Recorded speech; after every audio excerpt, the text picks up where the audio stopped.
സുഹൃത്തുക്കളെ, നമ്മളിന്ന് വയനാട്ടിലെ വൈത്തിരി ഗ്രീൻസ് റിസോർട്ടിൻ്റെ വീഡിയോ ആണ് ചെയ്യുന്നത്. നമുക്കവിടെ താമസിക്കാനുള്ള ഭാഗ്യം ഉണ്ടായിരുന്നു. ഇവിടുത്തെ സൗകര്യങ്ങളെല്ലാം അനുഭവിച്ച് കഴിഞ്ഞപ്പോൾ ഇതുപോലെ വയനാട്ടിൽ വരുന്ന ആൾക്കാർക്ക് റെക്കമെൻഡ് ചെയ്യാവുന്നൊരു റിസോർട്ടാണെന്ന് നമുക്ക് തോന്നി. കോഴിക്കോട് നിന്ന് 62 കിലോമീറ്ററോളം സഞ്ചരിച്ച് ചുരമെല്ലാം കയറി ലക്കടി കഴിഞ്ഞാണ് വൈത്തിരിയിൽ വരുന്നത്. അവിടെ നമ്മൾ വൈത്തിരിയിൽ നിന്ന് നമ്മൾ കൽപ്പറ്റയ്ക്ക് പോകുമ്പോൾ റോഡിൻ്റെ വലത്തെ വശത്താണ് ഈ വൈത്തിരി ഗ്രീൻസ് ഉള്ളത്. മിഡ് സൈസ് ബസ്സും അതേപോലെ തന്നെ വലിയ ബസ്സും നമുക്ക് അതിലോട്ട് ഇറങ്ങി ചെല്ലാൻ പറ്റില്ല. മറിച്ച് ടെമ്പോ ട്രാവലർ ബാക്കിയുള്ള കാറെല്ലാം അവിടെ കയറുന്നുണ്ട്. അപ്പോൾ ഒരു 250 മീറ്റർ നമ്മൾ നടന്നാൽ മതി, നമുക്ക് ഇവരുടെ റിസപ്ഷനിൽ എത്താൻ പറ്റും. ഉച്ചയ്ക്ക് നമ്മൾ ചെക്ക് ഇൻ ചെയ്യുന്ന സമയത്ത് നമുക്ക് ലഞ്ച് നേരത്തെ പറയാം, ഡെലീഷ്യസ് ഫുഡാണ്.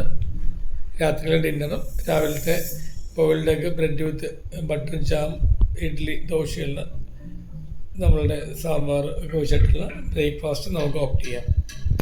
പിന്നെ ഇതിൻ്റെ പ്രത്യേകത എന്ന് വെച്ച് കഴിഞ്ഞാൽ ഫ്രണ്ടിലൊരു ഏകദേശം 1/2 ഏക്കറുള്ള സ്ഥലമുണ്ട്. അവിടെ രാത്രി അവർ DJ ബോക്സ് തരുന്നുണ്ട്, അതേപോലെ തന്നെ ക്യാമ്പ് ഫയർ സെറ്റ് ചെയ്യുന്നുണ്ട്. അപ്പോൾ ഇത് കാടിനോട് ചേർന്നുള്ള സ്ഥലമാണ്. മൃഗങ്ങളുടെ ശല്യം ഇല്ലെങ്കിൽ ഇടയ്ക്ക് ആന വരാറുണ്ട്. അതേപോലെ കടുവയുടെ കാൽപ്പാടുകൾ കണ്ടവർ പറയാറുണ്ട്. ആരെയും ശല്യപ്പെടുത്തിയിട്ടില്ല ഇതുവരെയായിട്ട്. അപ്പോൾ രാവിലെ നമ്മൾ നടന്നു നോക്കുമ്പോൾ ഇടയ്ക്കിടയ്ക്ക് ഇല്ലിയുടെ കൂട്ടങ്ങളും അതുപോലെ കാപ്പി ചെടി അവർ പ്ലാന്റ് ചെയ്തിട്ടുണ്ട്. ഓരോ മരങ്ങൾ തമ്മിലും ബന്ധിപ്പിച്ചിട്ട് നമുക്ക് ഊഞ്ഞാൽ ഇറങ്ങി ആടാം, ഭംഗി ആസ്വദിച്ചുകൊണ്ട്. അതേപോലെ ഈ കോമ്പൗണ്ടിൻ്റെ സൈഡിൽ കൂടി ഒരു അരുവി അവർ ക്രിയേറ്റ് ചെയ്തിട്ടുണ്ട്. ഇപ്പോൾ ഏപ്രിൽ മാർച്ച് മാസത്തിൽ വെള്ളം കുറവാണ്, അല്ലെങ്കിൽ നല്ല വെള്ളം ഉണ്ടാവും. നല്ല ശബ്ദമെല്ലാം കേട്ടുകൊണ്ട് ചീവിടിൻ്റെയൊക്കെ ശബ്ദം ആസ്വദിച്ചുകൊണ്ട് നമുക്ക് ഇവിടെ സ്പെൻഡ് ചെയ്യാം.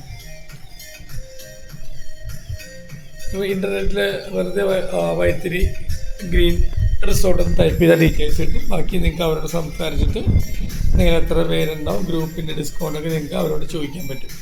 മലപ്പുറംകാരുടെ റിസോർട്ടാണ്.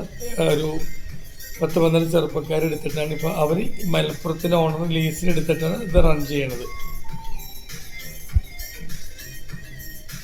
ഇപ്പോൾ ഈ കാപ്പി ചെടികളൊക്കെ വളരെ നല്ല രീതിയിൽ തന്നെ അത് പ്ലാൻ ചെയ്തിട്ടുണ്ട്. അതേപോലെ തന്നെ ഈ കോമ്പൗണ്ടിൽ ഈ ക്യാമ്പ് ഫയർ ചെയ്യുന്ന അവിടെയുള്ള ഒരു ബിൽഡിങ് 3 നില ബിൽഡിങ്ങാണ്. അതിൽ നടുക്കത്തെ ബിൽഡിങ്ങിന് മാത്രം 2 സൈഡിലെ റൂമുകൾ AC ഇല്ല, ബാക്കി 4 റൂം AC ആണ്. AC അങ്ങനെ വേണമെന്ന് നമുക്ക് നിർബന്ധമില്ല, വലിയ തെറ്റില്ല, വലിയ ചൂടെന്ന് പറയാനൊന്നുമില്ല. അപ്പോൾ ഏതായാലും ഈ വേനൽ അവധിക്ക് വയനാട് വരുമ്പോൾ നിങ്ങൾ വയനാട് ഇങ്ങനെ ഒന്നൊരു മിനിമം ഒരു 3 ദിവസമെങ്കിലും വേണം.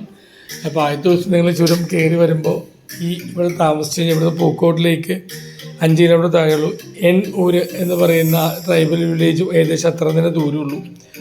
ഇതിപ്പോൾ രാത്രിയുടെ ആംബിയൻസ് ഒന്ന് കവർ ചെയ്തതാണ്. അപ്പോൾ നിങ്ങൾക്ക് വേണമെങ്കിൽ ഇവിടെ താമസിച്ചിട്ട് അടുത്ത ദിവസം നിങ്ങൾക്ക് മാനന്തവാടിയോ ബത്തേരിയോ കുറുവയുടെ അടുത്തോ ഒക്കെ വേണമെങ്കിൽ നിങ്ങൾക്ക് സ്റ്റേ ചെയ്യാം. അപ്പോൾ നല്ലൊരു സൗഹൃദമായിട്ടുള്ള സ്ഥലമാണ്. കുട്ടികൾക്ക് സ്വിം ചെയ്യാൻ വേണ്ടി സ്വിമ്മിംഗ് പൂളുണ്ട്, ബാസ്കറ്റ് ബോൾ കോർട്ടുണ്ട്, ഷട്ടിൽ ബാഡ്മിൻ്റൺ ഉണ്ട്.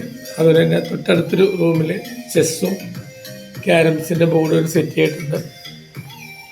അപ്പോൾ വയനാടിനെ സംബന്ധിച്ചോളം ഇതൊരു വളരെ റിച്ച് ഹൈഫൈ റിസോർട്ട് ആണെങ്കിലും ഏതൊരു വ്യക്തിക്കും ഒന്ന് താമസിച്ച് എൻജോയ് ചെയ്യാനെല്ലാം ഇവിടെയുണ്ട്. നന്നായിട്ട് തോന്നി ഞങ്ങളുടെ താമസം. സ്വാഭാവികമായിട്ടും നിങ്ങളിലോട്ട് എത്തിക്കാമെന്ന് വിചാരിച്ചു. ഒന്ന് ട്രൈ ചെയ്ത് നോക്കുക, റിവ്യൂവിൽ നോക്കിയ ശേഷം. വീഡിയോ ഇഷ്ടമെന്ന് വിചാരിക്കുന്നു. Thank you, by.